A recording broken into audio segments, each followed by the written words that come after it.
Hey everyone, my name is Penny Zanker, and it's time to reset. This podcast goes beyond just navigating change. It's about new ways of thinking about how you can approach challenges, how you can shift your mindset when needed, create some space and grace for yourself so that you can rethink, recharge, and reprioritize when and where needed. Are you ready to unlock your full potential? Thank you for hitting play and sharing this next episode with me. It's time to reset. Hello, and welcome to Take Back Time. My name is Penny Zanker, and I'm your host. And today we're going to have an interesting discussion around culture. The culture that you are creating in your organization or you're part of in your organization. And we've got a great expert here today to talk about that and challenge our thinking around culture. And that is Scott Springer. And he is president of Chelwood Consulting Group. And he's been working in this business around culture for 25 years. And he's a published author and business growth specialist. So welcome to the show. Thank you, Penny. Glad to be here. So I just wrote this book in September called The Reset Mindset. And really, it's for organizations, right? It's about how we can bring that mindset into the organization. I'm a believer that culture is having a mindset that you've created together. I mean, what's your thought on that? Like, what is culture? Well, without a doubt, it's who you are, both as an organization, as a person, right? And usually when you create that culture in an organization, you try to find like-minded people within reason. Like you want to have that diversity of thought, diversity of backgrounds and stuff, right? So you're always going to have that, but a like-minded where you're going to be working together, the people who like to work together. You want to create an organization where people want to work together, like working together. And then you create that culture. It's like, it's who you are. That's right. How are you going to interact? How are you going to deal with customers? How are you going to deal with problems? How are you going to deal with issues that come up in the company? Every company addresses those things differently. And so you create that positive culture where it's like people aren't afraid of stepping outside of their comfort zone. Yeah. Yeah. I mean, like you said, it doesn't mean everybody thinks exactly the same, and you don't want that. You want the diversity, but it means that you have a common approach, that those values, but that you define those values the same, right? You can take a word like integrity and a lot of people can understand it in a very different way, right? Yeah, but who follows it, right? So it's like I've been in different organizations. It's like every organization has their core values, or most do, right? Right. Who actually follows it? Who walks the walk and who talks the talk, right? So I've been with some companies where, they got these core values and it's just window dressing. It's up on the walls, it's on their website, and that's it. And then you got the ones who walk it every single day. So how do you do that? How, as a leader, do you ensure that you're walking the walk and walking the talk? Well, one of the core values actually have to match the culture, so it can't be necessarily one owner deciding what the culture or what the core values are. And the core values might change a little bit over time, and they should be revisited frequently to make sure that it's matching. You might double the size of the company and your core values might change a little bit. Right? Not much, they're not going to drastically change from your initial core values, but it might change a little bit, as the company changes, as industries change, as people change. You should have a reset practice, is what I call, so that you can exactly. regularly have that as part of your process, that you review it, whatever, depending on either every 2 years or 3 years, or unless something major changes, right? The situation. It could be as simple as like during your annual planning, the first 10 minutes, here's our core values. Do we think this still applies? Right. Should we change it? Right. But so, living the values, like you said, like there's still, like, how does one live those values in an organization? The companies that I saw that do it the best. Okay. And I worked for a company called Bunge. And I would say the two places that I've been at that truly do it the best was the US Navy and Bunge, right? And they would, it starts at the leadership, right? The leadership on down. So at Bunge, the CEO would regularly talk about the core values that we had at the time. And then every division head and every regional head, because Bunge's like an international company, they're on every Mhm. continent but Antarctica. And, every president of every division had to talk about the core values. And then we would regularly discuss them in a meeting. Are we living up to the core values? And it was a nice environment because I worked in other companies where they had the core values, but it was like people didn't follow them. The Mhm. senior managers didn't follow them. They just, it was just they had to do it for. It's almost like they had to do it for publicity purposes, but they weren't Right. actually living them. Yeah, Right.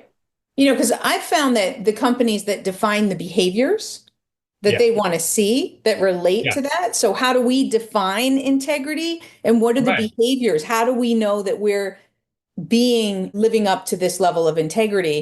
And like you said, then you point out examples of people, like catch people doing good things, right? And Yeah. say, this is it. This is an example of integrity. I just did a keynote with an organization, and they started the company meeting with sharing some of the people who won an award, Hmm. that was somebody who nominated them was saying how and what core values they represented. So by giving those awards publicly and recognizing people, you're reinforcing the culture and the values that you want Yeah. to seen lived, right? Yeah. And then, yeah, when you're interviewing people, you have designed questions to target core values. Like, show me a time where you demonstrated openness and trust. Tell me about a time where you designate or demonstrated customer service, whatever your values are. Mhm. I was at Vital Proteins for a few years. It was the last big company before my consulting company. And if there was any core value there, it was entrepreneurship. It was, it was a startup company growing 100%. If we didn't demonstrate entrepreneurship, we wouldn't have done what we did because we grew super fast for years I was there. Uh, Sure. and during interviews, it was like, what do you like? Do you like the roller coaster ride or do you like to hike through the woods? Because if you don't like the roller coaster ride, this is not the place for you to work because it was a roller coaster ride. Right, right. You have to have people who can handle quick changes and Yeah. be open to whatever comes, right? Yeah. Yeah, but it's on the like an exponential scale. We were growing 100% a year.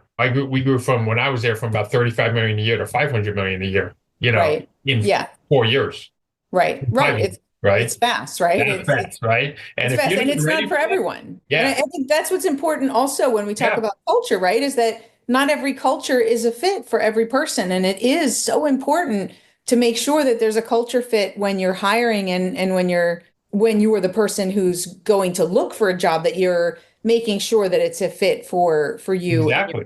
your personality type. Yeah, I was teaching a strategy and HR class at a university, and I asked the class, I was like, who likes a business that's going to be slow and steady, where you're coming in and you know what you're doing for the week, and and you get to raise a hand. A bunch of them raise their hands, and then who likes the roller coaster ride, where you come in and 5 minutes into your day is completely disrupted, and you're trying to problem solve and troubleshoot, and half the class raise their hand. I'm like, there isn't a right or wrong answer. It's Hmm. what you prefer, and then make sure when you graduate and you're seeking a job, seek what you like. Because if you go the other way, you're going to be miserable. You're going to hate it, and you're going Right. to hurt the culture, of whatever organization you're in. Have the culture of the organization match your personality and what you want to do, who you want to be. That's what's going to make you happy. Absolutely. Absolutely. So I talk about the reset mindset being able to be implemented into people's culture, right? Yeah. So that they're creating that the dynamic, that people are a little bit more dynamic in their thinking. And so they're looking not just to learn over time, but really take the next generation of the growth mindset, which is to shorten our learning cycles and learn while we're doing and adapt and adjust. And Okay. so, because today there's a lot more changes, than we've seen, let's say in 2006, Yeah. when, for instance, the growth mindset was written. And so many great and powerful studies have been done to show that this mindset, when an organization adopts it, it sees more productivity and profitability. And so if we nuance it a little for today's Right. changing environment. So my question to you is, as a culture, expert and profession, what would be some of the key things that you would do as a leader to bring that reset mindset into culture? Well, there's two things. You get your personal like mind reset, which is like literally it's time off, at times, right? So that's outside of that. But in the culture inside the organization, you really got to create a culture where there's a lack of fear of being wrong. People are so afraid to be wrong, being ridiculed, having their ideas shot down or whatever.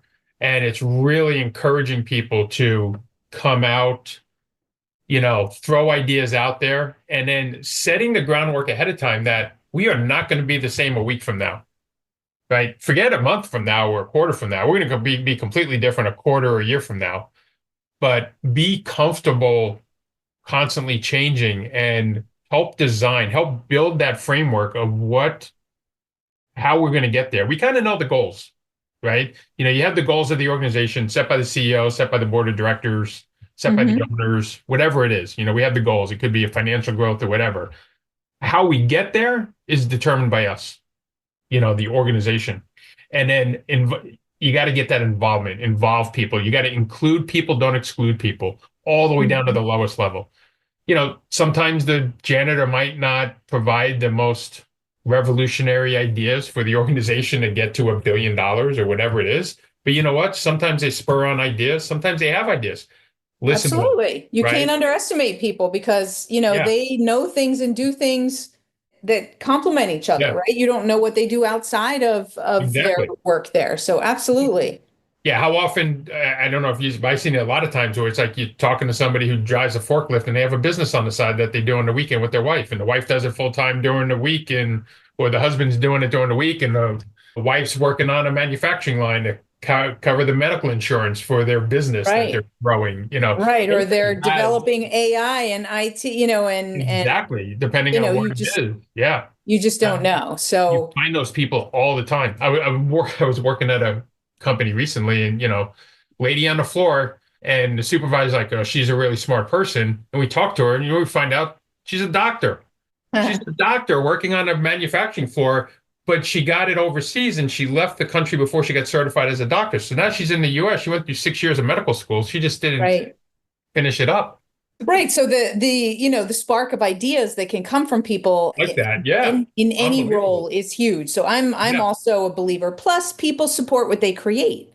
So Yeah. if they're part of creating it, the level of ownership and Yeah. accountability is so much higher, is because they're so much more connected to it. Yep. And the sooner a leader can switch their leadership from authoritarian and directive style leadership to like a collaborative leadership, where they might know where we want to go, but they're not the ones, they're more facilitating the people to get to what their ideas are versus just here's the idea, run with it, and like shoving it down, or from bottom up versus top down leadership, there's servant style leadership, but but you got to get the people involved. And one of the things I always like to do when I set the groundwork was I can guarantee you we will not use all your ideas.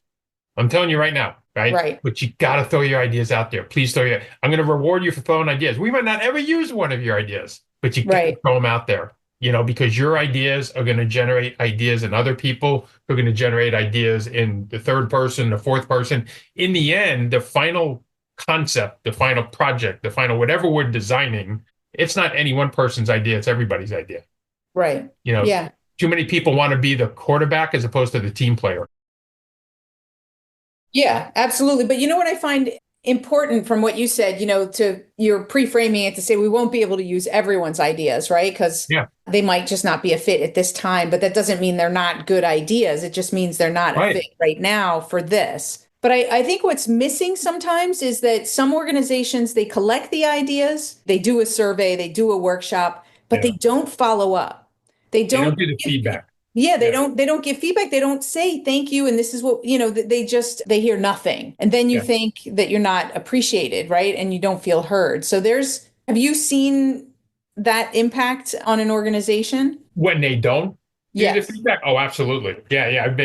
I've inherited so many organizations where it's like, oh, I told them that and they never listened. It's like, you got three options. We're either going to follow the idea and you're going to give them one of the three feedbacks. It's like, we're going to follow your idea. We're not going to follow the idea, and here's why. or we're not going to do it now. And then it Right. becomes a bandwidth thing. We got so many projects, we might only be able to handle 20 or 30 major projects in a given year. We have 70 opportunities. We're only going to do 30. The other 40 is we're not going to do it yet. Right. We might Right. do it in 2026, but for 2025, we really need to focus on these because they're going to provide a bigger return, a bigger bang for the buck at the company, whether it's creating a better culture, better work-life balance, better financial returns, lower costs, increased revenue, whatever it is. We're going to prioritize which ones we're going to work on in 2025, right? And then Right. we might be able to get your idea by 2026. It might be 2027, no promises, but it's a great idea. We love it. We just can't do it right now. Right. And how difficult is that to simply give people that feedback to Yeah. say, 2 minutes? we're going to do it, we're not going to do it, or we're not going to do it yet, and here's Yeah. why. Yeah, it's like minutes, right? And they understand. And during the process of giving them that feedback, especially the we're not going to do it, why, or we're not going to do it yet, why, Hmm. they learn about business, Hmm. and our decision making. And, it's like, you always have, it's like, we could be wrong. Your idea could have gotten better than the other ones, but we kind of like the team got together and here's the ones we're going to work on. We love your idea, but we can't do it right now. If you can think of a way how we can also do yours while doing the other ones, we'd love to hear it. But Hmm. if not, don't forget to, we have it on our list to do, or it's like, yeah, we're passing it right now, but maybe it'll be viable in 2 years. Right. But I like what you said is you're also teaching them something about the way the business runs. Yeah, And the decision-making process of it. yeah, and that's valuable because as they grow in the organization, you're actually training your leaders, right? Exactly. As Yeah. at all levels, when you're giving them that kind of feedback, you're training them. So as they grow up in leadership, if that's where they're destined to go, they're Yeah. going to have that as well. The other thing it does, and it's a key thing, is it creates that trust. Hmm. The trust you're going to get back to them, the trust you're making the right decisions, whether they believe it or not.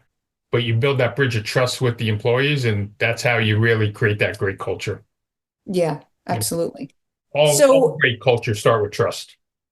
absolutely, I mean, Yeah, absolutely. If you have no trust, then you see probably high turnover rates, right? yeah, right. So how would you, so let's say you were implementing, right? Because I see feedback and how you handle feedback, how you seek it, how you give it, how you receive it, and how you integrate it is absolutely critical to implementing a reset mindset in the organization because, right, feedback helps you to move Yeah, forward faster. You can learn yep, faster, right? It shortens the learning cycles when you use feedback of all different kinds. This was just maybe we were talking about like an innovation or something, but it could be all different kinds of feedback. How would you, if you were going to implement something like this idea of a reset mindset, how would you measure that? Like if you want to bring something new into your culture, because it's kind of soft factors. How do you measure soft factors? well, like in a culture of an organization, number one is turnover for me. It's like the employee turnover. Hmm. Right? And it's also the rate of change that I like to look at. A lot of times when I would first go into an organization, the rate I can implement change is very slow. Like the first time I was a plant manager a long time ago, and I kind of had this like I want to make drastic improvements. I had to make drastic improvements at this plant. And and I don't remember the number, but let's say we could do 20 improvements the first year, and that's all the people could handle culturally. It wasn't that they couldn't handle it physically, like they could mentally do more, but it was like their acceptance of that change, that acceptance of, that growth Right, was somewhat limited. By right, year two, it was triple that. By year three, it was double the triple. So where we could only do maybe the first year, we can do an improvement once a month. And it was like painful to make those improvements. right. We had to slow ourselves down by year three. We were improving so fast. I was like, whoa, whoa, whoa, whoa. Let's take a step back. Let's just slow it down a little, because everybody was then engaged. And that was that Uh-huh. culture change from that first year to the third year. And it took what didn't happen overnight. It took a lot of training, a lot of talking to people, a lot of coaching, a lot of What do Kaizen you think events. led to that? So, were there some specific things that were done there that really ignited that culture? There was a few things. One, the management team, a little bit of a change where people were more interacting with people on the floor, talking to them, listening to them, hearing their ideas.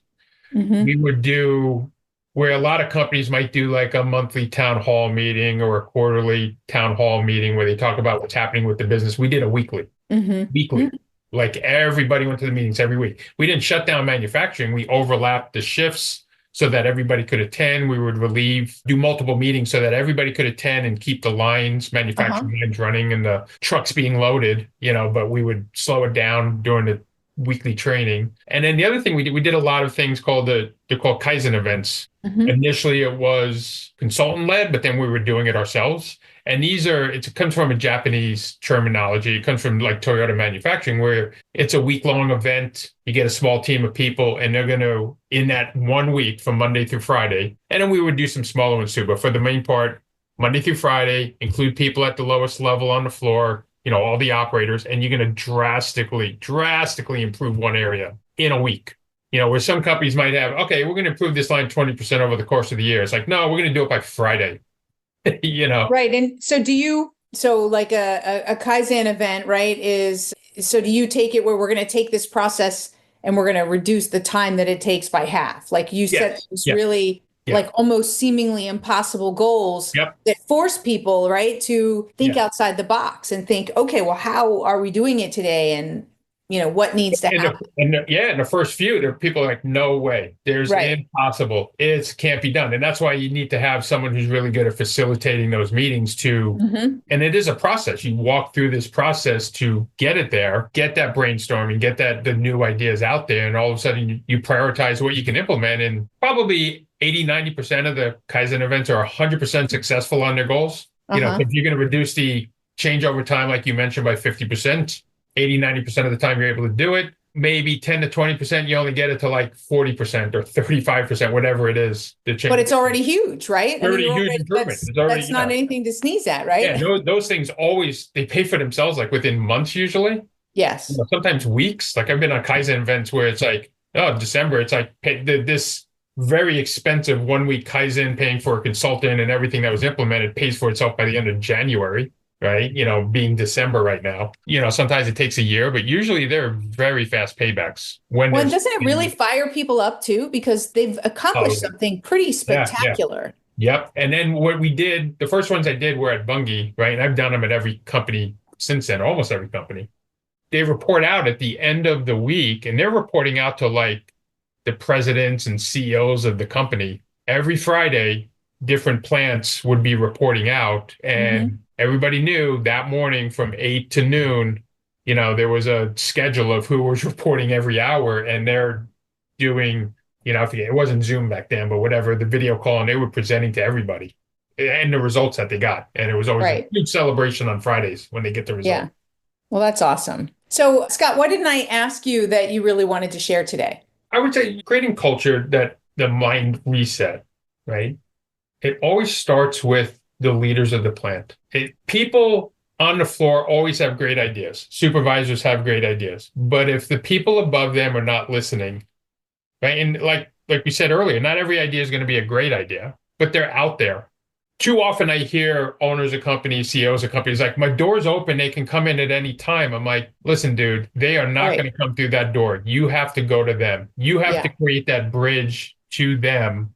And Hmm. you have to interact with them in their comfort zone, which is their work location. So you got to go out to the floor and talk to them there. They are not going to come, such a small percentage. The people who actually come through that door and talk to you, that's a yellow flag. I got problems with some of those people because sometimes they have ulterior motives. The people who really count that make the company move forward are the ones on the floor that will not come talk to you, but you got to go talk to them.